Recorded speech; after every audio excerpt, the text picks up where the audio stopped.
Make their head drop.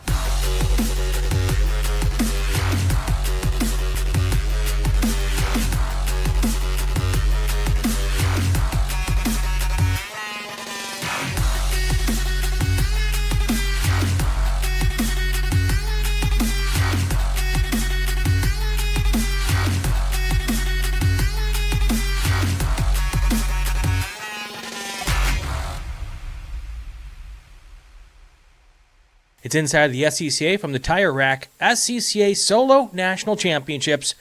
Day one is in the books. I've had a chance to talk with a bunch of people this week so far, and we'll have more shows throughout the week. Hopefully, a show every night this week. Might not have a show on Wednesday night because I'm competing on Tuesday and Wednesday, and I do want to take an opportunity to maybe try to do a little better than I did last year. Anyway, I hope you enjoy what we're about to bring to you. Interviews from Solo Nationals is the first of a couple of days of coverage, and let's get right to it. All right, joining me now, Tom Gorman. How are you? Hello. I'm so happy I'm at Solo Nationals. Yeah. I'm genuinely so excited to be here. This is my first one since 2021, and I hadn't missed one before that for almost 10 years, so it's like Old Homes Week. So how many had you done before 2021? I did about 10. I started 2009, the first year here in Lincoln. I missed one for my first pro race, which is a good excuse. And then I missed 2020, obviously. Right. Right. About 10. So you've driven everything, or you'll drive whatever someone helps you drive. That's a better way to put it. Allows you to drive. Yeah. What about this event excites you so much? Because you've done pro racing, you've driven some amazing cars. Yeah. But this is like the grassrootsest of all grassroots. Right. We were talking on my podcast, the Lizard Brains podcast, recently. The question of if you could only do one motorsports the rest of your life, one form, what would it be? And I said autocross. I love the agility. You don't get to drive cars like this any other place. The agility that it takes to manage the weight and manage the speed. Aside from the fact that you've never seen the course before, just the way that. Like a slalom or those offsets that we get on these courses, you don't get those anywhere else in motorsports. So I love that rush. I always compare it to doing 10 burpees instead of a 5K. Like you finish yours like I just love that. And then the abstract nature of autocross, being able to put your mind towards the course and create a line through the course that is better than anybody else and then execute it in the car. Like all of that is just so cool. I wish we could do it 10 more times. The 3 runs part sucks, but that's part of it too. Yeah. I wish we could just like drive and drive and drive. I had this discussion with Randy Post, who's a pretty good autocrosser. Yeah. Why is it that people who road race first and then come to autocross seem to struggle more at autocross than the people who are good at autocross who tend to go road racing, who seem to excel at road racing when you do it in that order? Sure. I think it comes down to that abstract nature. Like we have to be very creative with our understanding of this sport to go apply what we know to driving to these courses. Versus if you say Mid-Ohio, my home track, Mid-Ohio hasn't changed since the 60s, you know? So it's really easy to memorize. It's really easy to get a rhythm on a road course. You have brake markers, you have everything the same every lap other than changing weather maybe. And here it's never the same twice. So I think because we have to be abstract in our understanding, the way we can apply that is actually very practical. Right. Versus a road racer works on, more often than not, they don't necessarily have the best car control, and more often than not, they have that memorization of the courses in their brains. Right. And it makes them pretty rigid. So when they get here, there's no brake markers, there's no grass to keep you where you're supposed to go. Right. It's very difficult to understand what to do. And the other thing, that the tool that we have now in road racing that we don't have in autocross is the sim. Yeah, actually, believe it or not, there are a couple people that have done simulators for autocross. If you're watching, there's a really great game called Live for Speed. Okay. It's about 15 years old, but it's one of the best physics simulators I've ever played, and it has an autocross feature where every cone is 2 seconds. It's a start and a finish, point to point. I used to practice it. I would set up a slalom and I would practice up and down and up and down. Huh.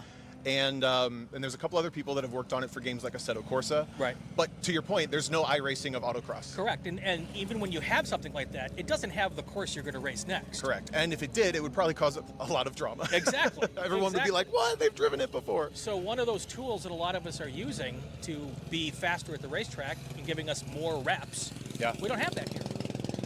And that's what I found to be really intriguing about this. Last year's my first year. Mm-hmm. I had done some autocrossing back in the early 90s. I always joke that PD Cunningham, before he became Peter, was my first autocross coach. Cool. Back in 88 or something. And he would never remember me. It was so long ago, and I don't anticipate he would. But, nothing has really changed. Some of the terminology has changed. We use water to cool our tires now. That didn't happen back in the day. But it's the same essential game that it was 30 years ago. Yeah. Yeah, I would say, I started when I was about 15 years old. It was 2007. And it's kind of wild now to be closing in on 20 years and seeing a lot of the same people. And that's also part of it is, I think because autocross, in general, motorsports, in its discipline doesn't change all that much other than besides the technology coming in. But having friends that have been doing this for 20, 30, 40 years and now knowing people like that for that long, we always talk about we come for the cars and stay for the friends. Right. To be here for the first time in a couple of years and walking around seeing everybody, and it is that, I was having dreams about driving a Camaro on an autocross course, but then when I got here, I was obviously so excited just to see everybody. Right. As I learned last year, I drove 1,500 miles one way. Yeah. For 6 minutes of action on the track. Now, obviously, I'm here doing the podcasting stuff, so that wasn't my main focus to come here. But now, this year, my main focus is probably still the podcasting, but I am much more interested in trying to be better this year than I was last year. Yeah. Even understanding that I'm not going to finish in the trophies this year. And there's 1,300 people here, and I'm going to guess that 1,000 of them know they're not coming home with anything other than some great times. And hopefully, they're not going to get a trophy. And they still come. Of course. Well, and I actually had a really cool conversation last night. If you've met Julian Garfield or Brian Garfield yet. No, not yet. They're like a 3 or maybe even 4 generation autocross family. Julian came up through junior karts, and Brian and his wife Lisa, they autocross, since before they were born, I think. But maybe you should find them and they'll give you the real story. Yeah. But anyway, what he was saying is, I always thought autocross was going to be poor for his son's career. Like his son, maybe he should try road racing. Maybe he should try this, that, or the other. Now his career is a connection through autocross. Yeah. He works at Tesla through a friend that came through autocross. A lot of my connections are through autocross. Andy Hollis is a great example. He came to crew for me at a pro race, and he left going, I can't believe how many people I know here from autocross. Yeah. So it is this kind of weird underbelly of motorsports that does collect so many enthusiasts who are here for the right reasons, in my opinion. Not all motorsports do that, but I feel like if you meet somebody in motorsports that came from autocross, they're probably one of the good ones. Right. It's this community of people that love, for some reason, driving this car on this track and, for 3 minutes. So let's talk about what you're driving, and we'll get some pictures of it and roll some B-roll over it. So tell us what you're driving today. Yes. Am I allowed to say bitchin'? Sure, it's a podcast. It's a bitchin' Camaro. Okay, so this is my friend's car, Dave Montgomery. Okay. Dave and I we started co-driving together in 2011. Okay. So it's been over 10 years, really like one of my best friends. And he has a Porsche 914 that he also autocrosses. There's a couple championships in that car. And he has this car that's like his backup. It's a fully prepped F Street car. Yeah. And he let me autocross it at the Peru Tour, where I won. And I kind of floated the question, hey, what would you think of me driving it at Nationals? I'll get you a set of tires from Bridgestone, and I'll take it out. I'll trailer it and everything. And he agreed. So I get to drive it here, and I'm super excited. So it's F Street. F Street, yeah. Fully prepped. What does that mean? That means I put I didn't. But there's a rear sway bar on it. Got it. There are shocks on it. Okay. I don't know what kind. Okay. There are the stock size wheels and good tires on it. Yeah. I think that's it. I don't know. That is exactly what fully prepped would be. And it's white. And it's white. There you go.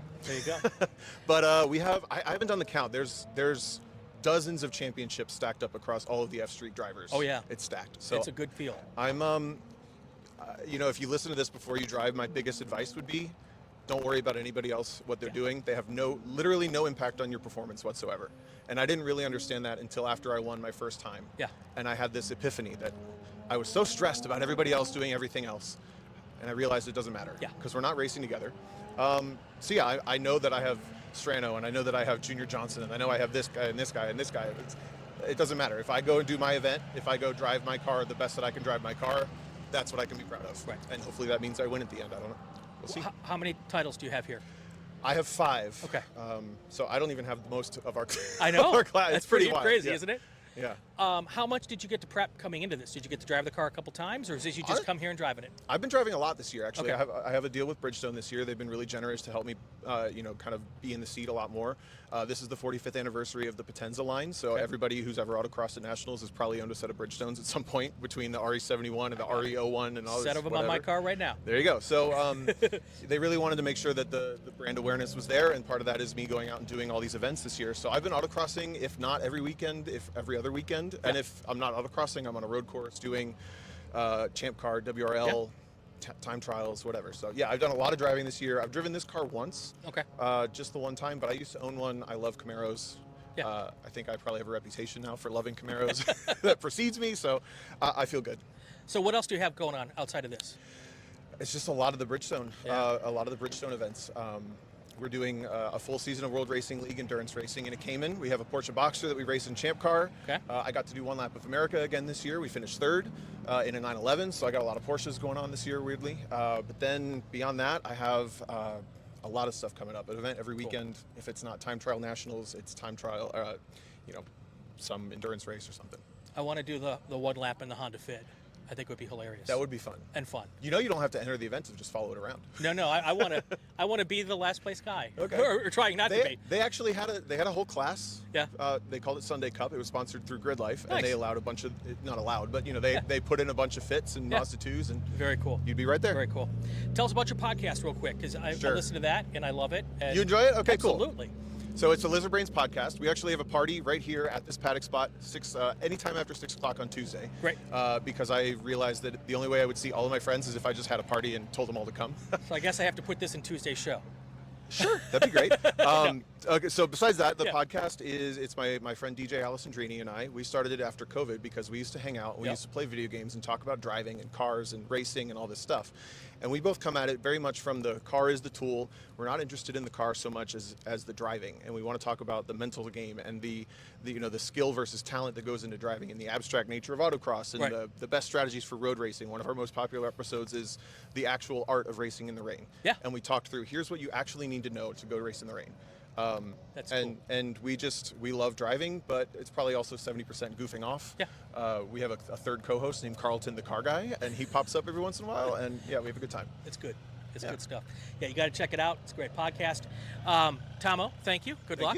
My only disappointment this weekend, to be perfectly honest with you, this week, is that you and I are in the same run group, which means I can't watch F Street. Because that is going to be epic with all of the talent in that class this year. And I would love to just sit on the bleachers and watch the whole thing play out. But I have to do my thing. Yeah, and you're going to be doing your thing. So it'll be fun. That's it for here. And we will check back in with Tom a little bit later in the week. And might not have him on as a guest, but we'll update you how he did on one of the later shows.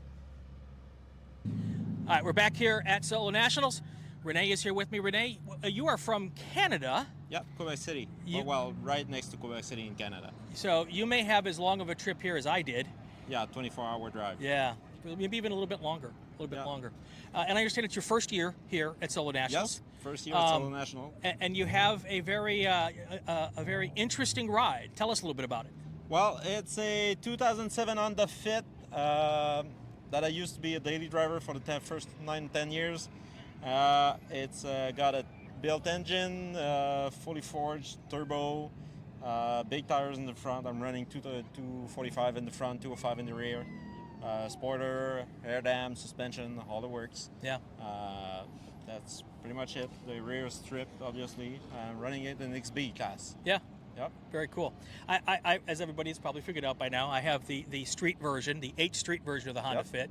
I look at this car, and I say to myself, why?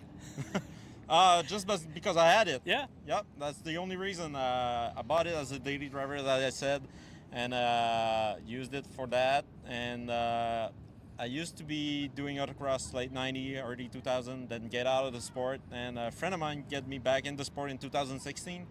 And that's the car I had. So I started racing it, and little by little it became that. And it's now off the road. It's a strictly a race car. Yeah. And you have a ton of fun with it, I'm guessing. Yep, I do. You put out a note yesterday on the Facebook saying you had some issues. And is this thing because of the turbo hard on the half shafts? Yes and no. The aft shaft is pretty much diffused on that car. It's the easiest part to change for us. Okay. It's easier than a transaxle or a clutch, so I keep the stock axle as a fuse. Okay. And the one we got now, our pretty old one, we got, I don't know if you got that here, but up in Canada, we had a recall on the aft shaft for the Honda Fit, and I was working for a Honda dealer at that moment, so I just pick up the good ones, and those are my spare now, but I'm running out of them now. Exactly. So they're good, but how good they are, I don't know. So it's always a gamble. Yeah. And you do this with your wife, right? Yeah. Yep. You guys, now is there a lot of autocrossing up in Quebec City? There's one club in Quebec City, one in Montreal, and one in Ottawa. We do 6 to 10 events depending of the club per year. And we just host the Canadian Championship last week in Canada too. Nice. So our club, we do 6 events for a year, and normally. And well, that's pretty much it. So last year I was a first timer here, and this place is amazing. Tell me about it. What is your first impression? You've been here a day or two now? It's huge. It's even bigger than I thought it was. Yeah. I had friends coming in last year, and they told me it's huge, but I never thought it was that big. Yeah. And I follow a bunch of racers on Facebook and stuff like that, and I'm just living the dream, having the occasion of speaking with them right now and seeing their car firsthand and seeing them run. That's, for me, is the best part. Awesome. Well, Renee, good luck. When do you run? Tomorrow morning for my wife, first heat, and fourth group tomorrow for us, me and my friend, and the same on the next day, So Wednesday. you're Tuesday, Wednesday. Yeah. So, well, good luck. I hope that even if you don't have the results you want, that the trip from Canada is worthwhile, because you get to be part of this big party. I want. Absolutely, Yep. absolutely. All right, we're here at the Solo Nationals, and as I have said in the past, and I will continue to say, we don't come here for 6 minutes of racing. We come here for the people. Yep. Some people come here for 6 minutes of racing, but I know I don't. And this is the perfect example of what I'm talking about here. I call this Party Central. We try. You guys have a good time. Tom Holt is here with me from Austin, Texas. Yep. Tom, what in the world made you do this? Well, it was Mike Willman's idea to bring the pool, so he brought that up last year, and it was very well received. So had to bring it back. You know, a little covert hose running operation from the tire cleaning area, and it all kind of came together. But, so this is your second year doing this? yeah, we had it here last year. Okay, because when I came last year, I was it was so much fun going on. I thought this was like a yearly tradition for decades. Yeah, no, we keep trying to raise the bar on everything we do around here, and try and make it better. And just keep incrementally coming up with something new, and you know. The pool is one of the later additions here. Nice. I've been to go into racing for 35 years. Yep. Lots of different places and different levels of motorsports. There's not much more fun to be had at a motorsports event than here. Oh, I agree 100%. This is our year. Yeah. We all build up to this. At one point, I think we had the largest paddock group for nationals this year. Okay. And, you know, had 72 people coming 800 miles straight up the interstate to be here and have fun, and we hype it up all season long in our local events, and it hits fever pitch here in early September. Now, which region, or is this multiple regions? This is Lone Star region. Okay. Texas Spokes and San Antonio Sports Car Association kind of fall under that umbrella. Okay.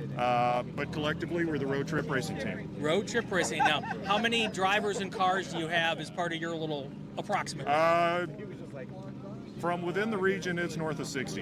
North of 60. Came up here. Yeah, about 65, I think, are entered. All right. And we cover the full spectrum of cars, and got quite a few national champions in the group now, and it's become quite a mob. So how many of the people who are here are regular autocrossers all year long who come here, or they just come here for the party and race this one weekend? You know, there are probably 2 or 3 guys that do nationals every year, and that's kind of their event. Right. But 90% of us are out there every month in Austin doing our events, and we never quit. So. All right. So besides the pool, Yeah. what else we got going on here? Because there's like a lot of stuff. Well, obviously we've got the famous beer garden over Okay. here. That was started the first year they had overnight camping at the paddock at Heartland Park. Okay. We said, hey, this is an opportunity. So we put up the awnings and called it the beer garden. Nice. And what else we got going? We had the Big Wheel Pro Solo last night. That was a huge hit. We had a big crowd of people doing that. That's John Hale's baby, if he's in here somewhere. Okay. No, John. All right. Right now, we're cooking a whole lot of pork butt, getting ready for the Main Street party tonight. That's right. Very So- nice. So are you one of the stops on the party? Absolutely. Okay. Yep. Well, that's good because I tell people I'm a vegetarian with a pork problem.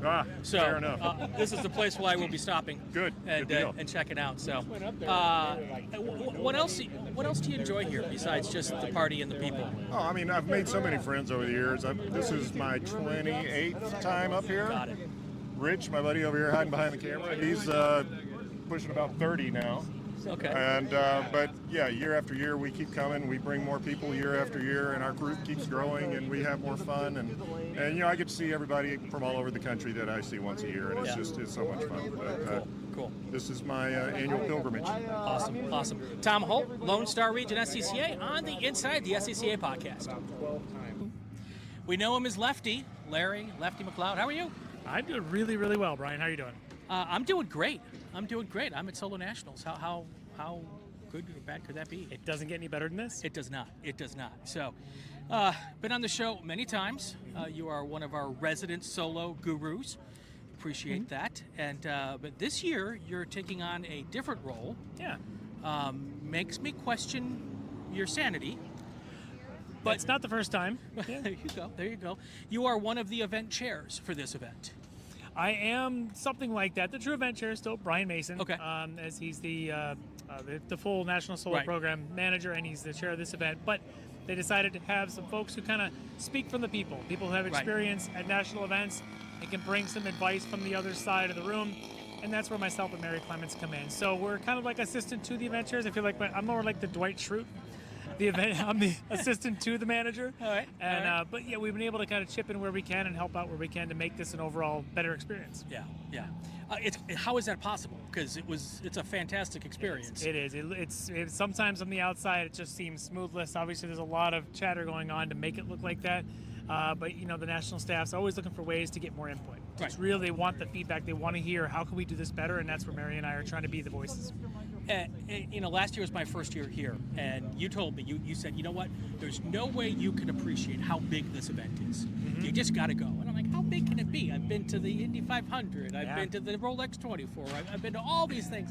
And then I get here and I go, holy crap, Yeah, what in the world is happening here? it's a big, big place. It is a big place, and lots of things that can go wrong. So a lot of the reason it doesn't go wrong is because all of the work that you and everyone puts into making this thing happen, right? Yeah. Several months to get here. A lot of planning, a lot of chiefs, 60, 70 different chiefs that help operationally, as well as on the side of the fun side to make sure it all goes smoothly.